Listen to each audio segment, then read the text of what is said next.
말씀 봅니다. 구약 예레미야 32장 6절 말씀부터 15절 말씀을 교독합니다. 구약 성경 1103페이지입니다. 예레미야 32장 6절 말씀부터 교독합니다. 예레미야가 이르되 여호와의 말씀이 내게 임하였느니라. 이르시기를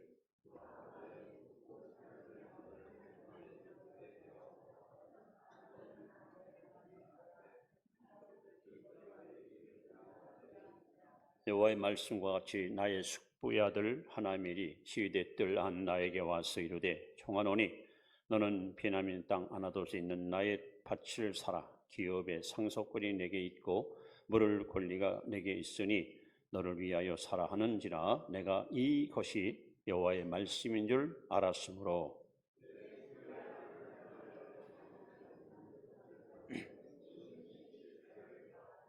증서를 써서 봉인하고 정의를 세우고 은을 저울을 달아주고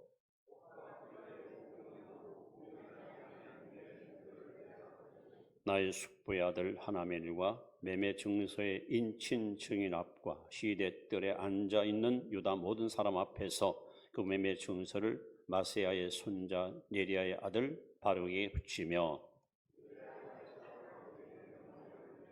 만군의 여호와 이스라엘 하나님께서 이와 같이 말씀하시기를 너는 이 증서 곧 봉인하지 하고 봉인하지 않은 매매 증서를 가지고 토기에 담아 오랫동안 보존하게 하라.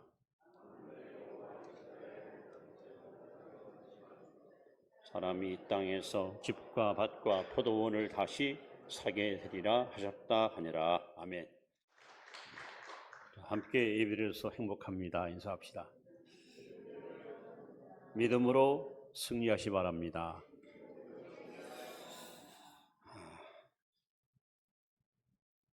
자, 오늘 예레미야 이야기를 여러분 앞에 소개하려고 합니다.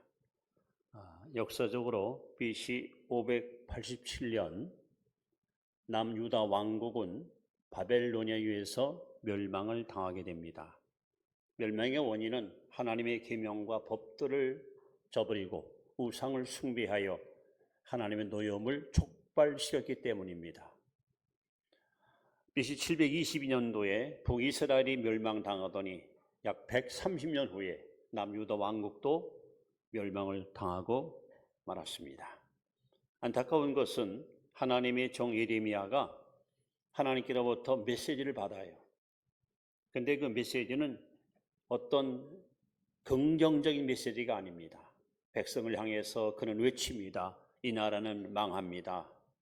이 나라는 반드시 패망합니다. 여러분이 살 길은 하나밖에 없습니다. 바벨론 나라에 항복하십시오. 여러분, 이 말을 누가 좋아합니까? 자기 나라가 망한다는 말 하는데 누가 박수치겠습니까? 시드기야 왕은 화가 나지요. 저놈을 당장 체포하라. 감옥에 집어넣어라. 건방진 놈. 하나님의 종이라면 당연히 나라와 민족을 위해서 희망의 메시지를 전하고 용기와 희망을 줘야 되거늘 나라가 망한다고? 이 나라가 어떤 나라인데? 선민이 사는 나라, 하나님이 함께하는 나라인데 어찌 망한단 말인가? 결국 예레미야는 눈물을 쏟아가면서 호소합니다. 여러분, 이 나라는 반드시 바벨론 나라에서 멸망당합니다. 그러므로 여러분이 살기 원한다면 항복하십시오. 항복하는 자를 살 것이고 끝까지 정하는 사람들은 죽음을 면치 못합니다. 조국의 멸망을 예언했던 예레미야는 어쩔 수 없이 감옥에 감금당합니다. 왕의 미움을 받았던 예레미야 언제 죽을지 모르는 영의 몸속에 근데 희한한 일이 일어납니다. 그의 숙부, 오늘 본문에 나오는 하나멜이라는 사람이 그 감옥을 찾아와요. 찾아와서 감옥에 갇혀있는 예레미야에게 저 아나돗은 내 땅을 지금 네가 사라. 아니 지금 감옥에 갇힌 사람한테 땅을 사라고 얘기해요. 언제 죽을지 모르는 사람한테 땅을 사도 뭘 할 겁니까? 근데 이것은 하나님이 시킨 일이고 하나님께서 명하신 일입니다. 그래서 예레미야는 하나님의 말씀에 순종해서 숙부 하나만의 땅을 일단에 돈을 주고 사는 매매 계약서를 맺게 됩니다. 자, 이 사건이 주는 교훈이 뭘까요? 나라가 지금 멸망 직전에 처해 있는데 왜 하나님께서는 이상한 광경을 통해서 이스라엘 백성들한테 어떤 의도로 이 메시지를 전할까요? 우리나라는 지난 1945년 해방과 함께 3년 후 48년 8월 15일 날 대한민국 정부가 수립이 됐습니다. 안타까운 것은 자유과 의익으로 사상 싸움 때문에 정말 50년 유교가 반발했고 53년 7월 27일 날 휴전협정이 된 이후 지금까지 지구촌에 유일하게 통일되지 못한 분단국가로 우리는 상처를 안고 살아가는 민족입니다. 그 이후 1960년 4.19 혁명, 61년 5.16 군사혁명, 그리고 79년 12.6 시해 사건, 80년 5월 18일 광주 사태, 그리고 지난 12월 3일 계엄 사태, 이런 굵직굵직하고 큰 사건들이 이 땅에서 번복해서 일어났습니다. 그때마다 백성들은 갈등과 혼란을 안게 됐고 어떤 좌절감, 실망감, 그리고 배신감을 느끼면서 탄식의 소리가 하늘을 내려쳤습니다. 이번 사태를 저는 지켜보면서 누구를 탓할 것이 아니고 우리나라가 처한 현실, 분단의 아픔 때문에 어쩔 수 없이 대통령제를 우리가 국가의 시책으로 쓸 수밖에 없고 대통령의 권한을 줘야 나라가 위태할 때에 나라를 살릴 수 있다는 그 한 가지 이유 때문에 그렇게 우리가 법을 지켜왔는데 이런 현상을 보면서 저는 이건 누구의 문제가 아니고 우리 국가가 안고 있는 우리 민족의 비극이고 통일되지 못한 분단의 아픔이 이와 같은 일을 반복해서 일어나지 않는가. 여러분, 지난 한 주간 동안 얼마나 마음이 불편했습니까? 우리 국민들 모두가 다 분노하고 저도 마찬가지로 마음이 많이 상했었습니다. 그러면서 이 말씀을 묵상합니다. 이럴 때, 이렇게 혼란스러울 때, 이렇게 막 시끄럽고 소란스러울 때 우리 그리스도인들은 어떻게 사는 것이 하나님께서 기뻐하는 삶일까? 오늘 예배야 32장 말씀을 통해서 저는 이렇게 여러분 앞에 말씀을 전하고 싶습니다. 한번 따라합시다. 내일의 희망을 붙잡고 살자. 아까 우리 부른 찬송처럼 이 몸의 소망 뭐인가? 우리 주 예수뿐이지. 여러분, 우리 대한민국의 소망은 정치도 경제도 아닙니다. 바로 하나님이십니다. 하나님께서 지금까지 지키셨고 지금도 지키고 계시고 앞으로도 변함없이 우리를 지켜주실 것입니다. 여러분 최근 뉴스를 우리가 보면은요 전부 어둡고 짜증스럽고 속상한 뉴스입니다. 그러다 보니까 현지인들 이 우울증이 막 계속해서 발생할 수밖에 없고 국민들 심기가 많이 불편해 있습니다. 역사의 밤이 어둡고 역경의 바람이 휘몰아칠 때마다 우리는 희망을 절대 놓치지 말고 붙들고 살아야 됩니다. 그럼 희망을 붙들고 살려면 어떡할 것인가? 이 혼란 속에서 그리스도인이 어떻게 살아야 희망을 뺏기지 않고 우리는 승리의 삶을 살 수 있을까? 오늘 본문을 통해서 그 비결을 소개합니다. 그 첫 번째 비결은 6절 말씀입니다. 한번 같이 읽습니다. 예레미야가 이르되 여호와의 말씀이 내게 임하였느니라. 여러분, 우리가 희망을 붙들고 살려면 첫째로 하나님의 말씀을 들어야 돼요. 하나님의 음성을 들어야 됩니다. 32장 1절에도 유다의 시드기야 왕 10째 해 곧 느부갓네살 18째에 여호와의 말씀이 예레미야에게 임하니라 이렇게 써 있습니다. 또 14절에도 만군의 여호와 이스라엘 하나님께서 이와 같이 말씀하시기를. 지금 혼란할 때, 번거롭고 복잡할 때 정작 우리가 어디에 귀를 기울이고 살 것인가? 여러분, 하나님의 음성에 귀를 기울이십시오.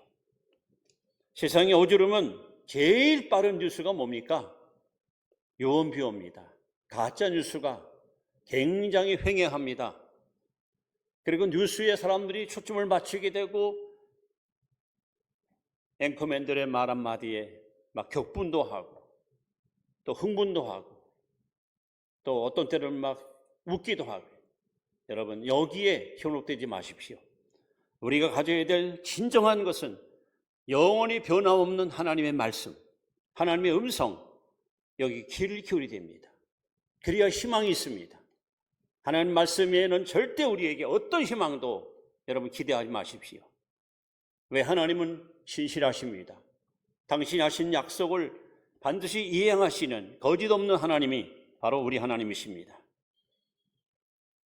오늘 예레미야는 나라가 망한다고 예언했다가 감옥에 갇혔습니다. 그 감옥 속에 하나님이 찾아왔습니다. 그리고 그에게 말씀합니다. 그 내용이 오늘 7절에 보시면 이렇게 써 있습니다. 보라, 내 숙부 살룸의 아들 하나멜이 내게 와서 말하기를 하면서 아나돗에 있는 밭을 사라 할 것이다. 그랬더니 8절 하반절에 이렇게 써 있잖아요.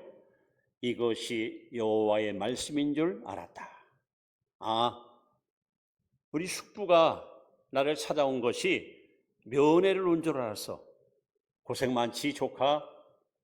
어떻게 잘 견딜만 해? 그랬더니 그게 아니라 와서 한다는 소리가 어이 조카, 저 땅 좀 사지 않을래? 아니, 감옥에 있는 사람한테서 땅을 사는 것이 말이 안 되잖아요. 그런데 보니 이것이 하나님이 숙부를 통해서 자기에게 들려주는 음성으로 예레미야는 깨달은 겁니다.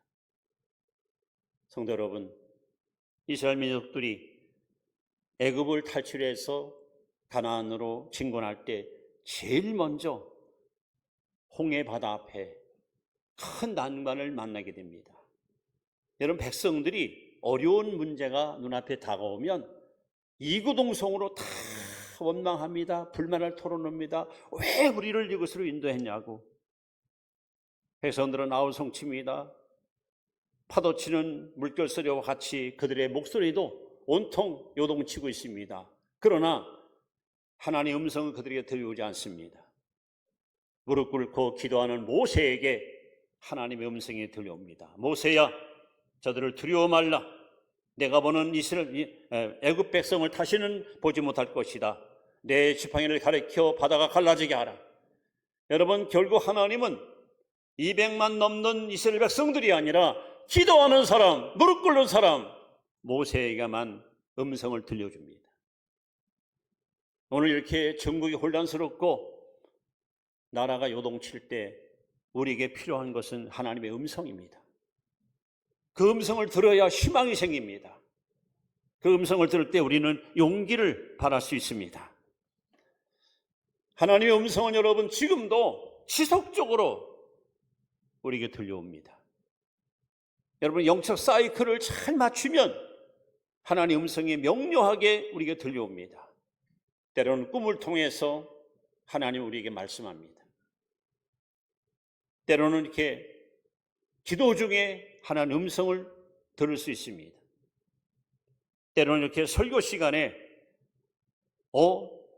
저 말씀은 나에게 주신 말씀이야. 내 마음을 막 쿡쿡 쑤시는, 내 심장을 찌르는 것 같이 들 때가 있습니다. 하나님의 음성입니다. 심지어는 성령께서 환상 가운데 찾아와서 말씀할 수 있습니다. 하나님 우리가 알아들 수 있도록 다양한 방법으로, 그리고 지금 우리나라에서 일어나고 있는 이러한 그 사건, 이건 우연이 아닙니다. 이 사건 속에 하나님의 음성을 우리가 들을 수 있고 깨달아야 됩니다. 왜냐하면 공중나는 참새 한 마리도 하나님 허락 없이는 떨어지지 않습니다. 하물며 한 국가가 흔들리는 엄청난 사건이, 이건 결코 우연이 아닙니다. 이걸 통해서 하나님이 우리에게 말씀하는 겁니다. 이럴 때 우리에게 필요한 것은 바로 하나님의 음성입니다. 여러분, 하나님의 음성을 들으십시오.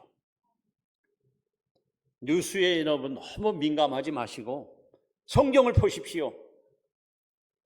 십자가 앞에 엎드리십시오. 그리고 하나님 앞에 간구하십시오. 잠언 8장 17절에 말씀합니다. 나를 사랑하는 자들이 나의 사랑을 입으며 나를 간절히 찾는 자가 나를 만날 것이다. 여러분, 간절히 하나님을 찾으십시오. 하나님은 분명히 여러분에게 말씀합니다. 하나님의 뜻을 알려주실 것입니다. 지금 예레미야가 어쩌면 하나님 말씀을 정직히 전했는데 결과적으로 그는 투옥을 당합니다.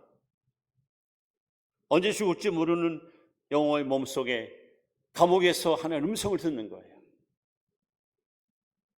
하나님께서는 이렇게 시끄럽고 복잡한 곳이 아니라 한적한 곳, 조용한 곳에 엎드리는 자에게 찾아와서 오늘도 당신의 음성을 들려주십니다. 성도 여러분, 앞으로 우리 민족이 어찌 될지, 우리 민족의 운명이 어찌 될지 우리는 알지 못합니다. 그러나 분명한 것은 하나님 앞에 기도하는 자에게 분명히 하나님은 말씀해 주실 것이고, 그 음성을 들은 사람들은 절대로 희망을 포기하지 않고 낙심하지 않고 좌절하지 않을 것입니다. 그래서 우리는 내일의 희망을 붙잡고 살려면 하나님의 음성을 들어야 된다. 하나님 말씀을 받아야 된다. 이것이 첫 번째 희망을 붙들고 사는 비결이. 두 번째는 11절 말씀을 같이 한번 보겠습니다. 11절 말씀 같이 읽습니다. 법과 규례대로 봉인하고 봉인하지 아니한 매매 증서를 내가 가지고. 자, 이건 무슨 얘기냐 하면요,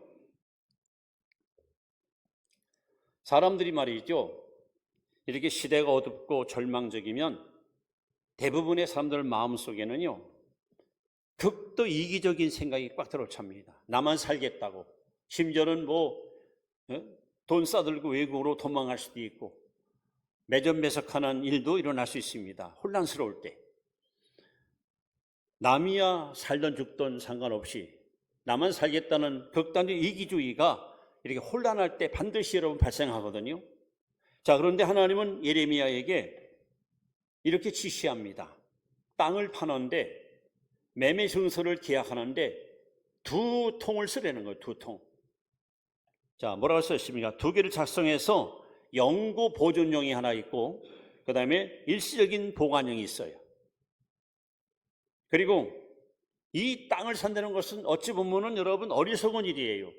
나라가 곧 망하는데 오히려 땅을 팔아가지고 돈을 갖고 어디로 튀는 것이 낫지. 나라가 망하는데 땅 사서 뭐 할 겁니까? 농사를 집니까? 집을 집니까? 그야말로 한치 앞을 알 수 없는 혼란인데, 그런데 오늘 예레미야는 여러 증인 앞에서 공개적으로 땅을 사면서 매매 증서를 2통을 작성합니다. 하나는 일시적인 것, 하나는 영구적인 것. 이건 뭘 의미합니까? 여러분, 우리가 어려울수록, 혼란할수록 개인의 행복과 욕심을 추구하는 인생 살지 말고 이 공동체 유의, 더불어 사는 길, 우리가 어떻게 하면 같이 어렵고 힘든 일을 극복하고 우리 민족이, 우리 공동체가, 우리 가정이, 우리 직장이, 우리 교회가 함께 살 것인가, 이거를 도모하는 것이 우리 성도들이 가져야 될 삶의 자세입니다. 여러분, 지금 예레미야는 말합니다. 여러분이요, 지금 이 유다 왕국은 절대절명의 위기를 만났습니다. 곧 바벨론이 쳐들어올 것이고 이 성은 함락될 것이고 양민은 학살할 것이고 부녀들은 욕보일 것이고 아이들은 포로 잡힐 것입니다. 그런데도 불구하고 예레미야는 땅을 삽니다. 그리고 공개적으로 땅 사는 것을 공개합니다. 왜 그랬을까요? 여러분, 비록 지금은 나라가 망할 것 같지만 하나님은 반드시 회복의 날, 다시 희망의 내일을 우리에게 줄 것이라는 것을 그들에게 보여주는 거예요.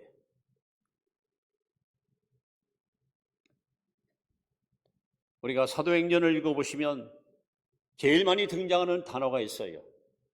더불어, 함께, 같이. 우리는 이렇게 나라가 어려울 때일수록 자칫 잘못하면 이기심에 빠져서 나만 살겠다는 살 길을 찾아 도모하는 사람이 많은데, 우리 그리스도인들은 어렵고 힘들수록 함께 사는 길을 찾아야 됩니다. 공동체의 유익을 추구하고 살아야 됩니다. 여러분, 2차 대전이 반발할 때에 영국 국민들이 극심한 공포에 사로잡힙니다. 런던 시가에 폭탄이 떨어지고 여기저기서 막 아비규환의 소리가 들려오기 시작합니다. 그때 어떻게 이 난관을 극복했는가? 영국 언론사들이 모여서 회의를 합니다. 그리고 그들은 라디오나 신문을 통해서 계속해서 영국은 절대로 패하지 않습니다. 우리는 반드시 이깁니다. 우리는 반드시 승리합니다. 하고 희망의 메시지를 계속 보내는 거예요. 국민들이 뉴스를 들으면서 신문을 보면서 야, 우리는 희망이 있구나. 우리는 망하지 않는구나. 우리는 살 수 있구나. 그야말로 언론의 그 힘이 이 자연 때 영국 국민들의 마음을 하나로 묶어서 온 국민들이 희망을 가지고 역경을 이기고 끝내 그들은 승리를 이뤄냈습니다. 지금 우리에게 필요한 것은 분열이 아닙니다. 갈등이 아닙니다. 화합과 단합입니다. 여러분들은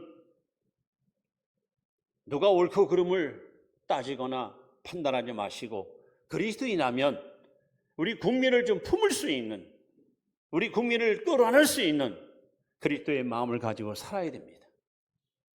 그래서 예레미야는 의도적으로 하나님의 지시를 따라서 2개의 매매 문서를 써서 하나는 영구 보존하는 거야. 그 얘기는 지금 비록 우리가 어둡고 힘들지만 하나님이 반드시 다시 이 땅에 찾아오셔서 과거의 영광을 회복해 나를 것이라는 그 기대를 백성에게 전해주는 거예요.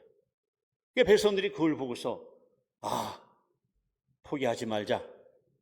절대 포기하지 말자. 반드시 좋은 날이 올 것이다. 이런 희망을 그들에게 안겨준 사건이 바로 여기 매매 증서 사건입니다. 여러분들이 정말 이 어렵고 힘든 세상을 사는 동안 개인의 영달과 행복보다는 타인의 유익을 위해서 배려할 줄 알고 나눌 줄 알고 섬길 줄 아는 주님의 마음을 가지고 우리가 믿음의 길을 걸어간다면 우리 사회는 훨씬 더 행복과 여유로움이 있지 않겠습니까? 내일의 희망을 붙잡고 살려면 세 번째로 여기 14절, 15절 말씀을 같이 한번 보도록 하겠습니다. 함께 읽습니다.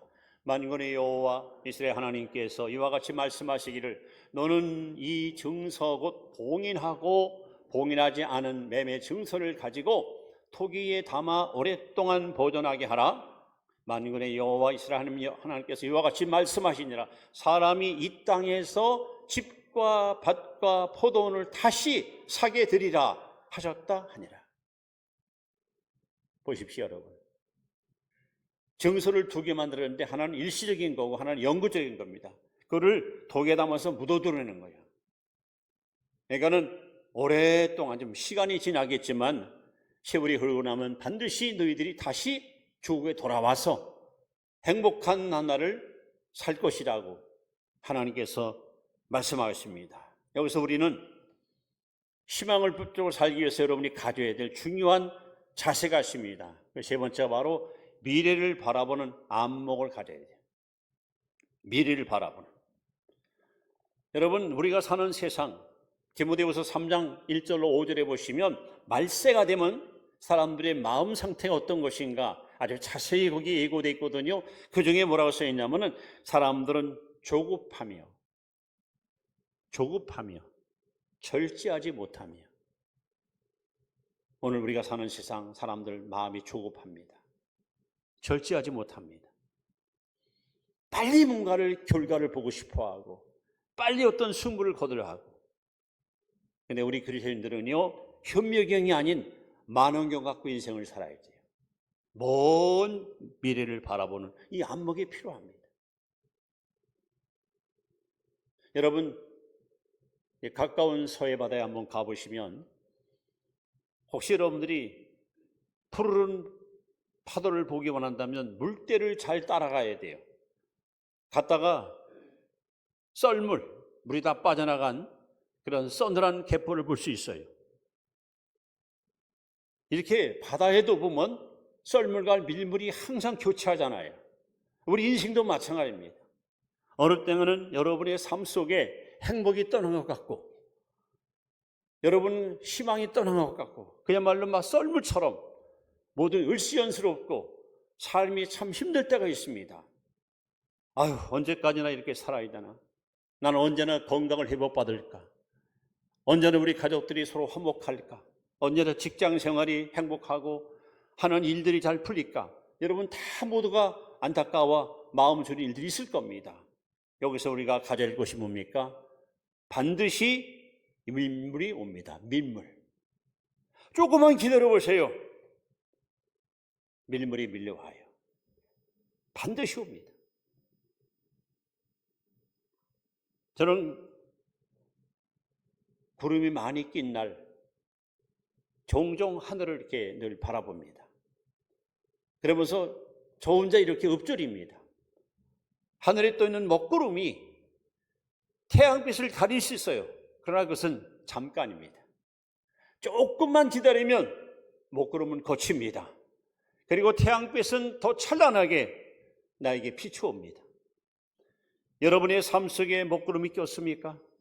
신앙생활, 가정생활, 직장생활, 교회생활, 여러분 삶 속에 어둠이 거쳤습니까? 조금만 기다리세요. 먹구름은 반드시 거칩니다. 왜? 태양은 언제나 그곳에서 찬란한 빛을 발하고 있습니다. 그러나 구름은 유동적입니다. 언젠가는 떠납니다. 사라집니다. 그러므로 여러분 어두운 먹구름 바라보면서 탄식하거나 좌절하지 마시고 그 먹구름 넘어 있는 태양을 바라보면서 희망의 빛을 여러분 붙잡으시기 바랍니다.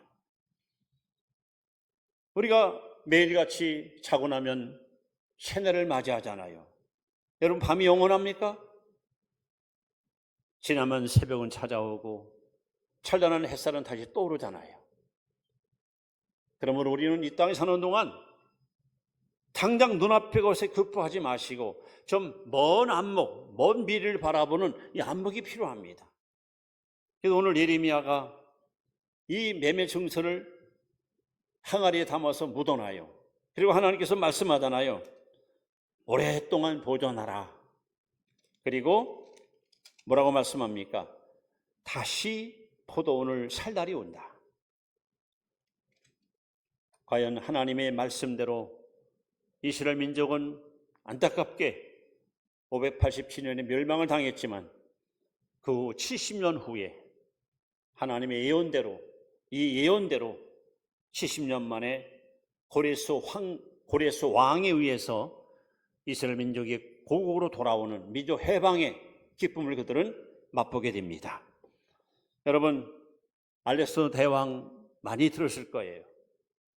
이 대왕이 어떤 큰 전쟁에 출전하게 되는데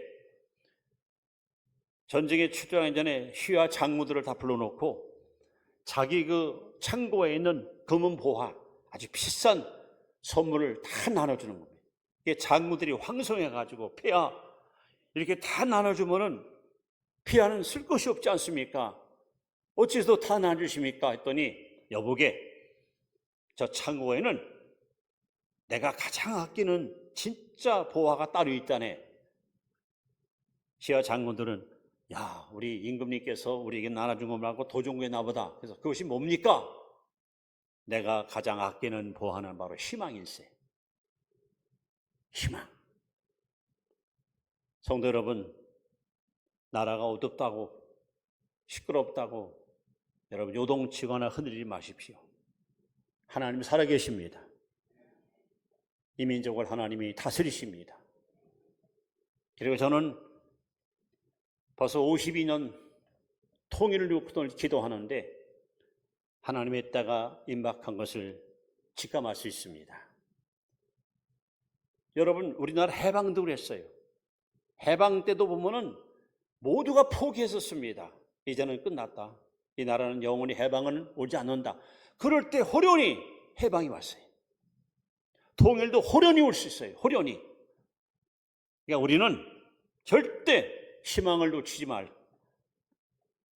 먼 미래를 여러분 바라보면서 오늘 좀 여유롭고 넉넉한 삶을 살아갈 수 있기를 바랍니다. 제가 가장 좋아하는 청교도들의 용어가 있습니다. 한번 따라합시다. 가장 좋은 것은 아직 오지 않았다. 여러분 믿으십니까?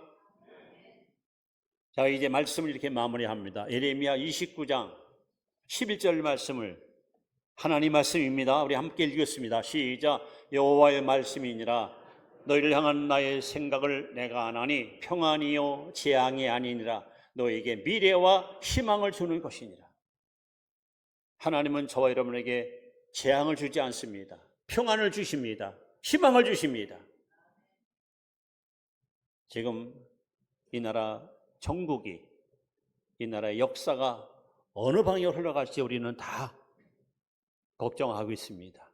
그러나 저는 하나님께서 절대적으로 우리에게 실망을 주지 않고 희망을 주실 것을 기대하기 때문에 오늘 이 본문을 가지고 여러분 앞에 말씀을 전하고 있습니다. 여러분, 내일의 희망을 붙잡고 사십시오. 절대 여러분 요동치는 뉴스와 매스컴한테 여러분 미혹되거나 거기에 너무 여러분 뺏기지 마시고 하나님께와 엎드리십시오. 하나님 말씀을 들으십시오. 하나님 음성을 들으십시오. 그리고 공동체 유익을 여러분 도모하십시오. 그리고 만응용 신앙을 가지고 먼 미래를 내다보십시오. 한참만 보지 말고 저 먼 미래를 바라보는 안목을 갖고 사십시오.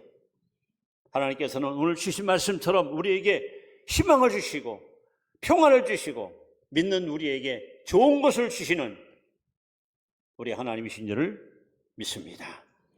우리 모두 내일의 희망을 붙들고 역경을 이기고 승리의 삶을 살아갈 수 있기를 주의 이름으로 축원합니다.